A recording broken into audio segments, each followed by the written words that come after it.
Keep looking for action, chase the rising sun. Every mile of memory, every race we've won. The open road's our playground under heaven's sea of blue. On action motorcycles, dreams are coming true.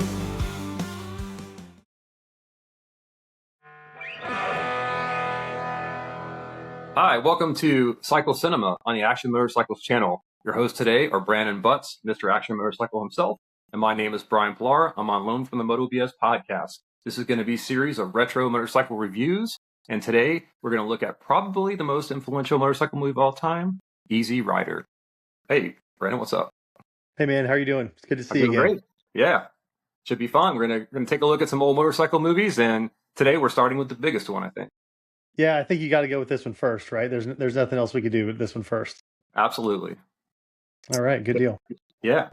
So you and I don't know if you've ever watched Easy Rider before, but I watched it for the first time for this show. I'd seen like little parts of it, flip through the channels, but never seen the entire thing from beginning to end. And it was a little better than I thought it was going to be. It wasn't like my favorite movie of all time or anything, but it's definitely one you need to watch if you're into bikes and classic theater. Yeah, right? We'll get into it a little bit later, but the Too Long Didn't Read, the TLDR for this is that for me, it was like two different movies. There was the motorcycle riding portion with music video. It was like a music video of riding and passion about that. And then there was the rest of the things that happened, which was, a little bit different. There's some. I think the movie opened up really well, but the ending probably wasn't my favorite. Yeah, no, the ending had some it took some weird turns at the end there. Yeah. Yeah, I mean, I think they were trying to say something. They were trying to say something about society, but I don't know if they hit it or not. Obviously, this movie came out before we were even born, so that's right. Just barely for me, probably a few extra years for you, but it came out 1969 according to its Wikipedia here. Peter Fonda and I think written and directed by Dennis Hopper, so kind of a right off the bat for him, like pretty big movie. Yeah, I mean, you look at the cast and how all their careers took off. Whether it was during or after this is obviously a star-studded cast to be sure. Yeah, I mean, it says it had a budget of $400,000, but it raked in like $60 million, which in $1969, that's pretty good money. That's pretty good money. That's more money you can stuff in a gas tank. Yeah, right. Yeah, we should talk about that because the movie, like, if you haven't seen it, it's these two guys, they're on their classic choppers. Was it Captain America bike? Is that what they call Peter Fonda's bike? That's right, the famous Captain America bike. Yeah, it's probably like the most famous motorcycle ever, right? It has to be. At least within that chopper genre, I would imagine. Yeah, for sure. I mean, for sure. It's iconic. The shot of them, like from the cover of the movie, where they're just riding down the highway with Jack Nicholson on the back, with this football for sure. on. It's probably like the most iconic picture, right? That's still my best line from the movie. We'll save it. We'll save it until we get there. But yeah, we're kind of go through the plot a little bit, not like every single thing that happened, but and mention some of our highlights and our lowlights, I guess, of the film itself. But starts off with them in Mexico on dirt bikes, right? Doing a drug deal. Yeah, that was great. I mean, open the movie. Honestly, you mentioned that you hadn't watched the whole thing. I feel like I'd seen the whole thing, but I did not remember they were on dirt bikes in the beginning. And that was exciting for me. It kind of broke my heart later on when they were driving the dirt bikes in a truck. Yeah, kind of like, oh man. Yeah, they go down there. Very cool. They go down there, do a drug deal. Like Dennis Hopper in this movie, he looks like a knockoff Hunter S. Thompson, right? Like he's got the jacket on and the glasses and the crazy hat with like he's going hunting or something, That's right.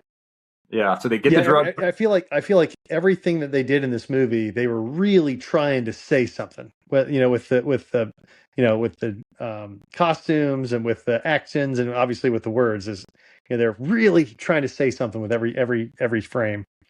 Right. So. Yeah, they go to the airport, which is a weird place to do a scene, right where the planes were landing, and guy shows up in a Rolls Royce, looking like one of the cast off of the Monkees or something, right? He looked a little like Peter from the Monkees, but it was actually Phil Spector, like the famous music producer, a very young Phil Spector, pre-murder and all the good stuff that happens to him later in his life. But very funny. They get their money and stuff it into a gas tank, which we talked about before. Crazy, right? Yeah, how well that actually would have worked, and I mean, who knows? Maybe guys did that back then, but I'm not sure about that one. Yeah, they literally they stuff it in a little tube, right, and put corks in each end, and then they fish it into the gas tank. I'm like, I don't know how much money you could get in there, and that tank is pretty small anyway, so they must have to stop for gas every 20 minutes, to get across the country, right? That's right. That's right. That's the gist of the movie. They've got their money, and now they're going to go on the Great American Adventure. They're going to travel across the Florida and retire for some reason, even though they're 22 years old or whatever. Yeah, I put a note here. Peter Fonda has 3 outfit changes in the opening credits, but he's only got one tiny little bag on the back of his bike. That's right. Hey, man, don't bring down changing clothes, man. That's sometimes you just got to change some clothes and throw them away. He did have some pretty dope leather outfits, like full leather, all American stars and stripes and all that. Yeah, it's pretty cool. Hey, Captain America's got to have his uniform. You got to have that. Right. Yeah, they call him Captain America. This is obviously way before Marvel gained its fame, but I mean, Captain America was a thing back then, but not like he is now. Not like it is now. Yeah. Yeah. But they did their drug deal and they started moving across the country. Yeah, then they started encountering all these weird people, right? Like that's right. They kind of they get a flat tire. Next. They get a flat tire and they stumble on some guy shoeing a horse, right? He invites them to dinner. Yeah. Whole weird scene with his family and his young wife, and they're like, "Man, you got the good life here." And he's like, "Yep, I love being a Catholic." Wink, wink. Because his wife's young. He's got like 10 kids or whatever. We're all running around or whatever. Yeah, weird stuff, right? Then they pick up a hitchhiker, right? The first one. Oh, that's right. Yeah, the first one. That's right. And he well, here before we get to the hitchhiker, we got to talk about the iconic horseshoe / motorcycle tire changing of the guard. Frames that they went to very much a ton of effort to kind of draw this parallel between shoeing a horse and putting on a new tire. And thank goodness that gentleman that owned that barn happened to have a tire patch or a new tire that exactly fit the motorcycle that Peter Fonda had. I suppose maybe they had a spare tire with all of his other clothes. I don't know where they got that magic tire from, because they just show him pushing it in the barn. They show him like somehow trying to take the tire off, and you're like unclear. And then 2 minutes later, they come rolling out with a fresh tire and off to dinner. And they're like, "Hey, well, listen, what did they use to? Did they have like the big wrench you need to take off that rear wheel?" And that's right. Yeah. Maybe Dennis Hopper just chewed it off. I don't know, but yeah, probably. The artistic choice of the scene was there, and it was certainly they certainly kind of clunked us over the head with the parallel they were trying to draw, but we got it. Yeah, at least I hope we got it. I think the movie opens with. Is it open with "Born to Be Wild," or like that's in one of the first scenes, right? Yeah, that's kind of like early on. Yeah, the most iconic motorcycle song and probably like the most famous song from the soundtrack. And just to think about, like, that's where it got to start. It's pretty cool. Yeah, I mean, and that's, I already kind of mentioned it a little bit, but the absolute tip-top best of this movie is when the guys are riding on their bikes and the wind is in their hair and they're riding free, because that's what we all want, right? Like that's what we're all addicted to. They've kind of parsed it down into a couple scenes here. Yeah, that's the dream. I mean, they're out there. I mean, obviously they're riding so slow because they're on these choppers. They got no front brakes. They got what? Dennis Hopper's may have had drum brakes. I couldn't tell, but clearly Fonda's had no brakes. Yeah, he was riding the rear brake only. Yeah, and I mean, huge rake on that chopper. Like no steering control. Everybody talks about that. Your arms, you got to go tired. Got to numb after so long. Yeah, and then then just to willy nilly just pick up hitchhikers. Like add that extra weight to the back. Always dudes too, kind of funny. But the first guy they pick up, he takes them to like a hippie commune, which is for a whole nother weird set of themes and like series of events that happen, right? Yeah, I mean, it's almost if you're not prepared for it, it can really pull you out of your own reality a little bit and be like, what the heck is going on here? But I had seen parts of that before, but it is these kids moved out here in the middle of nowhere and they're trying to make things grow, and they're not sure if it's going to happen or not. But and Dennis Hopper was really into one chick, I think, right? Like he was some super creepy, rapey vibes, that whole movie. Like he's just constantly following the women around going, ooh, trying to touch them and stuff. And they're like, get away from me, and then they all look at Peter Fonda, who's a pretty handsome guy, but, they're just like, oh my God, he's so dreamy. Like no matter where he is when he walks in, they're all like, yeah, look at that guy. Of course, he's playing it cool the whole time, Yeah. Yeah, very cool. Which is funny because he's kind of a nerdy dude in real life, I think, A little more he was green and crunchy. He's cool, for sure. Yeah, 60s cool. Absolutely. Yeah. Absolutely. Yeah, but so with the commune, they finally kind of decide they need to get out of there. But before they get out of there, they kind of take some girls to go skinny dipping. Yeah, they had to throw that scene in there. Well, because that's what happens. You're right. If you ride motorcycles, you pick up chicks, and they want to go skinny dipping with you, right? That's definitely no room for a towel. Yeah, had an air drop. That's right. It must be fun. No. They had towels with Peter Fonda's other clothes for sure. Oh well, I was gonna say it must be fun trying to pull those leather pants back on when they're wet. That's right. Yeah, that's right. Oh man. Yeah, there's a lot of. So at this point, in the movie, what are you thinking? Okay, they're on this road trip. Where do you think the movie's going to go from here?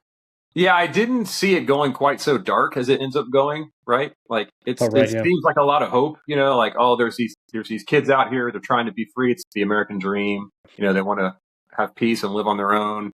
And, the guy's like, well, one thing we might want to mention before we get off the scene is the guy that leads that commune slips them a couple hits of acid, right? Puts them in his pocket for later.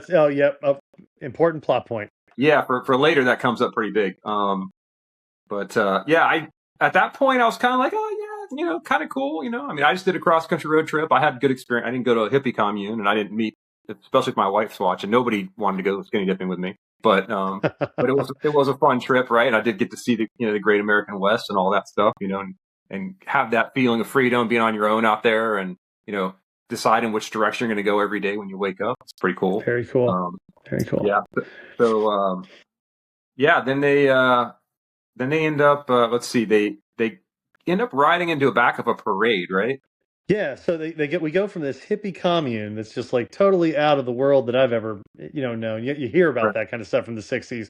Smash cut to Americana, downtown, hometown USA, happy parade, and here are the guys riding their bikes through the parade. Yeah, like right in the middle of the marching band. Like they couldn't just go around it. They had to like, oh, let's be part of the parade. And then they're like, why did they arrest us? I don't understand. That's right. So that's you got to wonder how much of a chip on the shoulder these guys are kind of creating for themselves, or problems they're creating for themselves. Later on, to be fair, they did not create the problems, but they certainly in this one, I think they probably earned a night in jail just from the town not knowing who the heck these guys are, and they're just riding through their parade. Right, but that leads us to our most interesting character, I think, in my opinion. Yes. Right. A very young, very young Jack Nicholson, right? Enter Jack Nicholson in an amazing role. Steal every scene from here on out. That's right. Chews everything up. And the thing with Nicholson, he's got that smile. He's got the and there's the crazy is just right there. He has some way to let you know the crazy is just right there behind the eyes and the smile. It's ready to come out at any point. I don't know. A quick aside, I don't know. His son was in a movie recently called Smile 2. Yeah, or Smile 2. Yeah. So he's doing it's just like, oh my God, this family. Like, yeah, he's got that look. He's got that look. Yeah. Yeah. So makes sense that Jack Nicholson was the Joker. So, but it turns out like he's an attorney. He's in jail. He gets arrested all the time for being drunk, and I guess maybe his dad or father-in-law or somebody's the judge or something. So that's right. So he kind of gets out of jail free. Yeah, he kind of gets them to let the guys out, and then he hears they're going to go to Mardi Gras in New Orleans, and he was like, I've always wanted to go to Mardi Gras. I've never made it past the state line. Spoiler alert, he never does. Right? Yeah. They're like, well, you got a helmet? He's like, oh yeah, I got a helmet. And that's my favorite line in the whole movie. Oh, I've got a helmet. Right? Puts on the football helmet from his glory days, right? Hops on the back of the bike. He's wearing his ruffled suit that he was arrested in. There's a bunch of scenes in this movie where they're just sitting around a campfire talking. It's actually some of the more interesting scenes. Like some of the better writing, I think, especially near the end. But yeah, they end up going into town and trying to get some dinner, right, at a little diner, and Yeah, they just stopped at a diner and went in, and here's all the men in the town, sitting in one booth, shoulder to shoulder in a tight booth for one yeah, thing. and then And then you and then got the table, a booth full of high school chicks in another right? booth, and these guys sit down, and no one serves them. Right? They're just kind of sitting ducks in the middle of the restaurant. Yeah, And the girls are giggling and the guys are scowling. They're giving yeah, them that's right. what are these Yeah, hippies doing in here? yeah. So Plus, which by the way, you get from a lot of non-motorcycle riders. that's for sure. Yeah, You get yeah. the lack of understanding. So I commiserated with them a little bit on that. Especially today, I was riding. Another quick aside, I was riding today, and I got a couple looks for some passes that I made. So I Oh well, understand yeah, that part at least. for sure. Yeah. So Yeah. yeah. So they it's obvious, right? The girls are into it, and the guys decide that our gang, our protagonists, they decide to leave. They decide to get the heck out of Dodge. We'll go stay somewhere else, or we'll go get out somewhere else. And the girls all run out and follow them around, and all the men are kind of figuring out what they're going to do with these Yeah, they're like, "Oh, boys. take us for a ride," and they're just like, "Yeah, we don't want we don't want to We get don't want any involved in trouble. that." Yeah, these are Yeah, like we'll see you later. 15-year-old girls. So Yeah. so So they they take head off on and out. yeah, here Oh, was sorry. another scene I think we skipped earlier. Is they actually tried because they had money. They tried to get a hotel room, but Oh, I thought that was immediately after that. I thought they was it immediately after? went to the. I thought it was I before they picked Jack up. I thought it was earlier in the movie, and that's when they decided, well, we can't stay in hotels because they won't let us.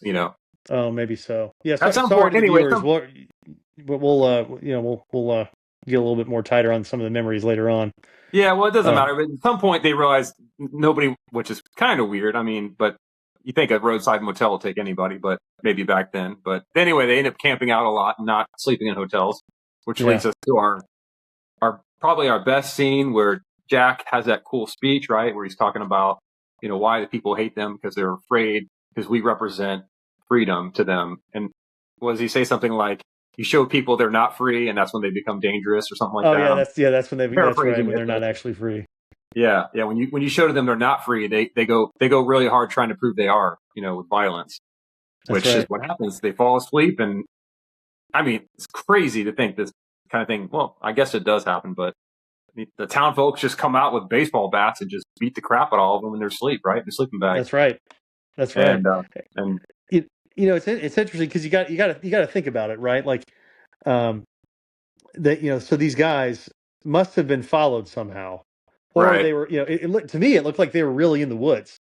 Like yeah, it looked like they were really kind of out there. But I guess maybe I guess we'll have to suspend disbelief a little bit and say, okay, maybe they were parked closer to the road than we thought.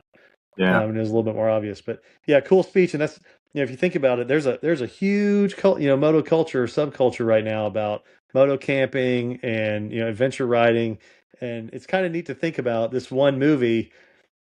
There weren't that many different types of motorcycles back then, right? I mean, obviously there were racing bikes, but they weren't super in popular production. This movie kind of covers a lot of moto culture, with the dirt bikes, with the cross country riding, with the moto camping, all that kind of stuff. So it really kind of feeds all of the different pieces of our culture that we built. right, right. So unfortunately for Jack, he never makes it to the state line. He gets killed there. And of course, they go Never through makes it to the stuff. state line. They're like, well, I guess we need to tell his mom or whatever. And they take the stuff out of his wallet and I guess just leave him there, right? Yeah, they basically just leave him there. They don't. I don't recall them even burying him. I guess they're like, well, we'll have to get news back to his family at some point. But yeah, I mean, they didn't bury him, and they didn't call the police or whatever. They just got on their bikes. And I don't think the police were going to do much about it. To be fair, right? I don't think the police were going to do much about it. So yeah. But anyway, they move on down to New Orleans, right? They finally get there, and they I guess that was the one thing they took out of his they took the card for the whorehouse in New Orleans that That's he was right. dreaming about going to, right? So they go to this whorehouse, and they meet a very young Tony Basil from Oh Mickey, You're So Fine fame. That's right. That's unbelievable. Yeah, so she's one of the girls, and there's another girl, and of course Dennis Hopper, super creepy still, going like, "Oh, do you mind if I have that one or whatever?" And Peter Fonda's like, "I don't care. I don't want any girl. I'm depressed. Our friend just got murdered last night." And now you're Yeah, like, like going, what are we "Which even girl do doing you here? want?" Yeah, which girl do you want? I don't want a girl. I want to cry, So, and they're there, and that's when he decides, "Oh yeah, I remember. I got that acid in my pocket that guy at the hippie commune gave me, right?" So they take the acid, and then they go on. Well, right after he takes the acid, he looks up at this painting, and there's like a brief like flash forward to the end of the movie, right? That's They right. show like what Yeah, happens it's like just for like 2 seconds. It just flashes on it and no explanation. And then they go on like a very long, much too long in my opinion, acid trip where they're yeah. walking through the Mardi Gras crowds and going to cemeteries, and they're getting naked in the cemetery, and they're talking to statues and whatever else. It's just craziness, right? And I think there's a priest or something there at one point. There's some other person that was like witnessing some of this or whatever. So Yeah, there was a whole preacher part, and I don't know. And then like that just kind of ends, and they're at a campfire again talking about Dennis Hopper's like, "Oh, we made it," and Peter Fonda's like, "I don't think we did. Like we're not free, like we think we are." And he's like, "No, we did it, bro. We got the money. We'll be in Florida tomorrow morning, and we're free, right?" and, well, little do they know when they're riding down the road, and then some more of the boys decide to show up with a pickup truck and a shotgun, right? Yeah, these two rednecks just driving along, and they go, "I got an idea. Let's scare him." And he just takes his gun and he aims at him, right? Just like he's just screwing with him. But then, of course, Peter Fonda or Dennis Hopper or whatever, he flips him off, right? And that pisses him off. So he shoots Dennis Hopper. Blam. Big giant explosion, and the bike is spilling off the road. And then Peter Fonda, takes turns around. It takes him like an hour to turn around that big chopper, right? Yeah, as fast as he can with the raked out. So he turns around, he goes back, and then of course the guys are like, "Oh crap, we killed him, and now there's a witness, so we better go back and take care of him too." So then they just ride back and kill him too, right? He's on his way back to help him, and they shoot him, and his bike explodes and rides off the road, and here comes the credits, right? And then the movie, I mean the Ballad of Easy Rider or something comes on, and that's the end of the movie, right? That's right. Yeah, that's right. So obviously lots of themes that they're hitting on in the movie. Clearly, this counterculture against motorcyclists are just kind of hippies, or like what they would say, people that are free, that are truly free themselves. So a lot to say about that. And I guess one of the things that I'd want to ask you real quick is, as a motorcycle rider, how does this movie kind of speak to you? How do you think it plugs into our culture today, or is it no longer valid? I think it's always going to have a place, just because anytime motorcycle movies come up in general, you always get at least that scene of them two, riding down the highway with the beautiful scenery in the background. Honestly, by today's standards, like, you and I can go out with our 360 cameras and a GoPro and a drone, and we can make a much better, much prettier movie than they made, back then, which they probably had. They probably actually only rode about 10 miles of that entire trip, because I'm sure they just put the bikes on a truck and then got to the next spot, took them off, rode for 10 minutes. Yeah. Camera on the side of the truck, then back into the truck again, right? Mm-hmm. So not actually that much incredible scenery, but still inspiring, right? Still makes you want to do it. That's right. Like I said, I got inspired. Right. I actually probably got inspired more by watching the Ewan McGregor show, Long Way Round. Long Way Round, yeah. Yeah, when I saw that, I had just gotten my I took a long break. I had a bike when I was a kid, and then I took a long break. I got back into motorcycling about 8 years ago, and I started then watching everything motorcycle related, and I had never seen that show. I just kind of stumbled on it, even though it was 10 years old at that point. And I watched it, and I was just like, "Oh my God, I got to do that." Obviously I'm not going to go through Mongolia, but we'll start with the United States, right? I can do that. I can handle that. That's right. So work my way up, start doing short trips back and forth to Georgia and North Carolina and all that, and then rode to New Orleans once by myself, and then this last October, right? And you were out in Colorado with your dad riding around, and I got to go to Colorado now. I saw you on the Facebook page, and I'm like, all right, I'm going to Colorado, I'm going to California, going to Arizona, New Mexico, and 20 days, across the country, right? So definitely inspiring by you seeing other people do it, letting you know you can do it too, right? Absolutely. absolutely. Yeah. What I mean, do you think there's anything? Do you think this movie affects motorcycle riders, or it affects our culture negatively in any regard? I don't know. I mean, honestly, like the stereotypes that they kind of portray in the movie, there really aren't that. I mean, obviously they do drug deals, but I I don't know if that's like a culture thing or not. About it's to me, it's more about them wanting to be free and have the experience, seeing the country. They seem to love Yeah, the country. They seem to love the country, even if the country didn't love them back. There's a lot of yeah, that. There's a lot of absolutely. that going on right now, like both ways. People don't love the country when it loves them back, and people do love the country, and maybe they shouldn't. Maybe they're not being rewarded for it. That's So right. That's right. But yeah, you make a great point. I mean, okay, they did a drug deal, but I also, getting to know the characters of the movie. If there was an easier way for them to make that money, they would have done it. Like I feel like they found the easiest right, way to, maybe the only way for them to make that money.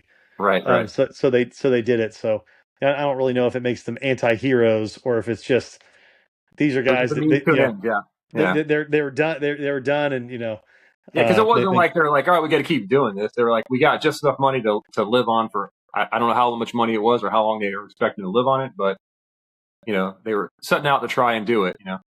Yeah, it was the money was almost a MacGuffin, right? It could have been just a big satchel with a dollar sign on it. Right. They could have had us just Yeah, because they mentioned it the a couple symbol of of times. freedom. They mentioned a couple of times in the movie, like, oh, don't let him see in your gas tank or whatever. And I'm just kind of like, and then that never was any fruition at all. Like, even the guys that killed him didn't get the money, like, because they didn't know there was money, Yeah, right? they didn't even know these bums were sleeping outside. They didn't know there was money in a gas tank. Right. So So, yeah, good deal. yeah. Well, any kind of closing thoughts or points you'd want to make on this one? No, I mean, like, if you got a couple hours to kill and you want to see something classic, hear some good music, and like I said, that one speech was pretty cool. Some weird parts, but it was the time. It was 1969. I mean, definitely a snapshot of the era, right? Like predates us a little bit, but Yeah, for yeah, sure. it kind of like watching it. It made me remember my childhood in the 70s quite a bit, because it still had the same vibe, right? But Yeah, for sure. Yeah, I guess that's what I would say is to probably, half the people watching this, if you want a taste of moto culture before there were cell phones, before there was any sort of technology, before there, you barely, well, I won't say barely TVs, but, well, yeah, I mean, most TVs back then were probably black and white, and so to see color, you went to the movies, right? I mean, you I went had to the black and white TV when movies. I was a kid, in the 70s Yeah, so still. that's something and that's probably why I would recommend, I would recommend seeing the movie, especially if you're young and haven't, experienced that part of it. I count myself as Gen X. Other people might call me a millennial, but I count myself as Gen X. So I mean, I grew up where I was out with my buddies riding bicycles, and there was no way for us to call home. We just had to know where home was, number one, and be there by dinner time and that kind of thing. So it's a different world than it is now, and so that's a cool way to kind of experience that part of motorcycles, I think. So, Right. Absolutely. well, good deal. Well, hey, do Yeah. you want to say a quick minute about MotoBS or give a quick plug about your channel? Yeah, sure. So if you like our content here, obviously Brandon's got a lot of cool action motorcycle videos, and I have a partner named Sean Malone, and we do a podcast called MotoBS, where we just kind of talk BS, motorcycles, do some movie reviews on there sometimes. Sean does a lot of cool ride videos where he takes out other bikes and does ride videos. And if you're interested in hearing about my trip in full detail, we did 2 or 3 different podcasts while I was planning a trip, and while I was even on the trip, we did some remote podcasts. So it was kind of cool, and posted some videos. I'm riding over the Golden Gate Bridge or through Sedona. Very cool. So a lot of cool videos there it's on MotoBS YouTube, and then also on anywhere you listen to podcasts, or Apple or Spotify or Amazon, any of those places. So Cool, and we'll definitely link to it in the comments below, so you guys can check that out. And I'll just say, probably my next video that I'm gonna put out is I got to make a little trip up to New York City, unrelated to motorcycles, on business, about a week ago, and got to stop by Jane Motorcycles in Brooklyn, which is a kind of an iconic motorcycle coffee shop. Grabbed a couple T-shirts and got to meet those guys. So hopefully going to put a video out with that here relatively soon. So. that's cool. One day we'll get up and ride that way, but wasn't this last week. Yeah, Well, cool. Well, I'd hey, like listen. I'd like to ride up Oh, there go ahead. sometime. Yeah. Yeah, for sure. I'd like to get up that way. All right. Hey, listen, Bryan, thanks so much for joining us here, and really appreciate it. Love your insights into the movie, and we'll have to figure out which one we're going to do next. And hope you guys keep your eye right here at Action Motorcycles, because we're going to do another one. And leave us some comments. Tell us what you thought of the movie if you watched it, or if if we inspired you to watch it, or what other motorcycle movies you'd like us to look at.